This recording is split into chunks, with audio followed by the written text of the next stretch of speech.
निवडणुकीमध्ये भारतीय जनता पक्ष कोणते विकासाचे मुद्दे घेऊन उतरले? सगळ्यात खरं तर आपल्याला सगळ्यांना माहिती आहे, येणाऱ्या 5 तारखेला पुणे जिल्हा परिषद व पंचायत समितीचं या ठिकाणी मतदान आहे. आणि हे मतदान असल्यानं हे इलेक्शनचा प्रोग्राम जाहीर झाला. आणि प्रोग्राम जाहीर झाल्यानंतर कशा पद्धतीनं इंदापूर तालुक्यामध्ये या ठिकाणी वातावरण निर्माण झालंय आपल्याला नवीन सांगायची काही गरज नाही. आताच प्रदीपदादा गारटकर यांनी आपल्याला संबोधित केलं.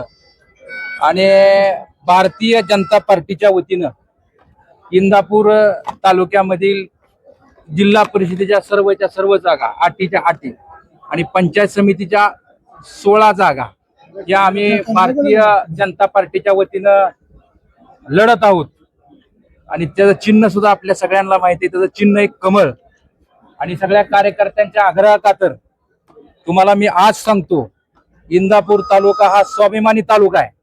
जेव्हा जेव्हा घराणेशाही उदयास आली तेव्हा तेव्हा त्याला विरोध म्हणून लोकशाही ठामपणे या ठिकाणी घराणेशाहीच्या विरोधात उभी राहिली. बरोबर आहे का? बरोबर आहे. म्हणून येणाऱ्या 6 तारखेला निकाल बघा. आमचे भारतीय जनता पार्टीचे सर्व जिल्हा परिषदेचे उमेदवार, सर्व पंचायत समितीचे उमेदवार रेकॉर्ड करून ठेवा. रेकॉर्ड मताधिक्याने विजयी होतील हे आज मी तुम्हाला सगळ्यांच्या साक्षीनं आज सांगतो. भारतीय जनता पार्टीचे सर्व उमेदवार हे कुठलेही कॉन्ट्रॅक्टर नाहीत, कुठलेही कसलेही अवैध व्यवसाय करणारे नाहीत. सगळ्या गोरगरिबांना मदत करणारे आहेत, सगळ्यांना बरोबर घेऊन जाणारे आहेत, सगळ्यांना काय दवाखान्याच्या कशाच्या अडचण आली तर मदत करणारे सगळे उमेदवार हे आमच्या पक्षानं या ठिकाणी निवडलेले आहेत. म्हणून आम्हा सगळ्या कार्यकर्त्यांना खात्री आहे की येणाऱ्या 6 तारखेला भारतीय जनता पार्टीचा मोठ्या मताधिक्याने विजय होणार आहे. आणि महाराष्ट्र राज्याचे कर्तबगार मुख्यमंत्री आदरणीय देवेंद्रभाऊ फडणवीस साहेब सुद्धा यांचा आशीर्वाद आपल्या ह्या पॅनलला आहे. येणाऱ्या काळामध्ये त्यांनी आम्हाला सांगितलं की कार्यकर्त्यांच्या प्रवेशासाठी सुद्धा अनेक या महाराष्ट्र राज्याचे मंत्री महोदय सुद्धा आपल्या या इंदापूर तालुक्यामध्ये कार्यकर्त्यांच्या प्रचारासाठी येणार आहेत. गारटकरांच्या प्रवेशासाठी सुद्धा मुख्यमंत्री सन्माननीय देवेंद्रभाऊ फडणवीस साहेबांची जाहीर सभा हे इंदापूर तालुक्यामध्ये या ठिकाणी होणार आहे. त्याचबरोबर मला आज आपल्याला आवर्जून दुसरी एक गोष्ट सांगायची आहे. आता जी कार्यकर्ते आमच्याकडं तुम्हाला माहिती करता सांगतो, सगळ्यात जास्त इच्छुकांची संख्या ही भारतीय जनता पार्टीमध्ये या ठिकाणी बांधवांना होती. त्यांच्याकडं कशा पद्धतीने त्यांनी उमेदवार केले, कशा पद्धतीनं ही केलं. आणि हे इलेक्शन बांधवांनो कार्यकर्त्यांचं होतं.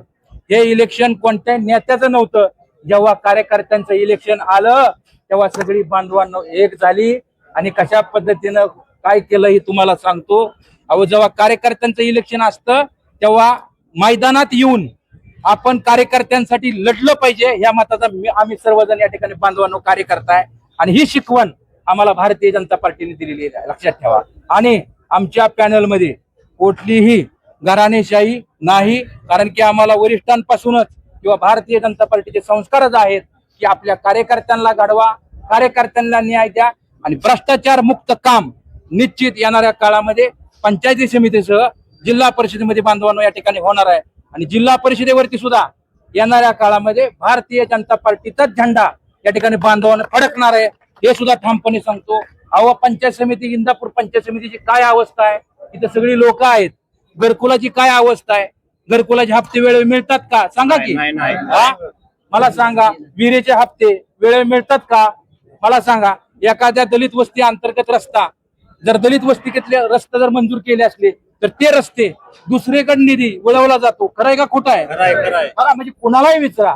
आता इथल्या आमच्या इंदापूरमध्ये सुद्धा अनेक अंगणवाड्याला इमारती नाहीत, जिल्हा परिषद शाळेला वर्ग खोल्या नाहीत, कित्येक रस्तेचे कॉन्ट्रॅक्टर व्यवस्थित काम करत नाहीत. त्यामुळं जिल्हा परिषदेमध्ये जिल्हा परिषद सदस्य म्हणून जाणारा हा जनतेचा सेवक असला पाहिजे, पंचायत समिती सदस्य म्हणून जाणारा हा जनतेचा सेवक असला पाहिजे.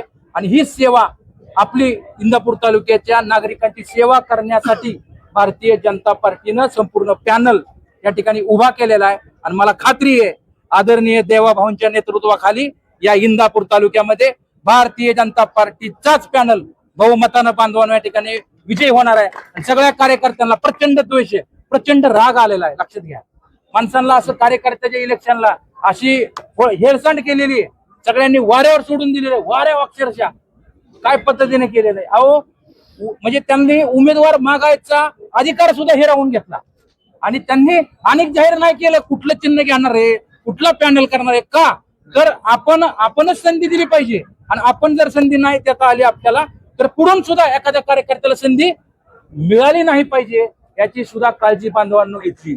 आणि ही वृत्ती ही खराब वृत्ती आहे असं माझ्यासारख्या कार्यकर्त्याचं मत आहे. त्यामुळं इतका प्रचंड प्रतिसाद आमच्या भारतीय जनता पार्टीला या ठिकाणी मिळत आहे. आपण सगळीकडे जावा, बघा, व्हॉट्सअप, सोशल मीडिया, गावागावात प्रत्येक गावामध्ये उठाव झालेला आहे. उठाव आज शेटपळ हवेलीमध्ये उठाव झालाय, मला सांगतो शेटपळ गडेमध्ये उठाव झाला, आणखी निमगाव केतकीमध्ये उठाव झाला. गावाच्या गाव या घराणेशाहीच्या विरोधात बांधवांनो एकत्र आलेली आहेत आणि हा पॅनल हा भारतीय जनता पार्टीचा पॅनल नसून या इंदापूर तालुक्याच्या स्वाभिमानी जनतेचा पॅनल आहे. म्हणून मी सन्मान्य जनतेला विनम्रपणे हात जोडून आवाहन करीन की तुम्ही 5 वर्ष भारतीय जनता पार्टीच्या सर्व उमेदवारांना विजयी करा.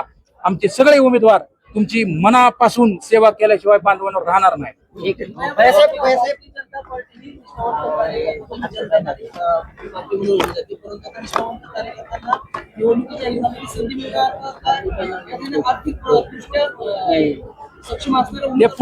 हा खरं प्रश्न तुम्ही पुढच्यांना विचारायला पाहिजे होता. आलं का लक्षात? तुम्ही चुकीच्या ठिकाणी प्रश्न असो, परंतु भारतीय जनता पार्टीनं सगळ्यांना बरोबर घेऊन एक चांगला पॅनल जनतेसमोर बांधवांना या ठिकाणी ठेवलेला आहे आणि आम्हाला 100% खात्री आहे की कमळ हे इंदापूर तालुक्यामध्ये फुलल्याशिवाय बांधवांवर राहणार नाही. शेवटचा प्रश्न आहे, राष्ट्रवादी मधून आता प्रचारासाठी प्रचारात असणार आहेत. एकंदरीत राजकारणात कुणी कोणाचं चित्र नसतो, सकाळीच राष्ट्रवादी भाऊ म्हणाले आणि स्थानिक पातळीवरच्या निवडणुका देखील वेगळ्या असतात. कसं पाहताय? तुम्हाला सांगू का, भारतीय जनता पार्टीच्या विरोधात माजी मुख्यमंत्री, विद्यमान मुख्यमंत्री, उपमुख्यमंत्री, विद्यमान कृषी मंत्री, माजी मंत्री आणि अन्य सगळी त्यांची तयार केलेली त्यांची काय म्हणायचे ते सगळे एवढे सगळे विरोधात आहे. पण काही खात्री नसावी, मला खात्री आहे की देवाभाऊच्या नेतृत्वाखाली भारतीय जनता पार्टीचा 100% विजय होणार आहे. बरोबर आहे का? भारतीय जनता पार्टी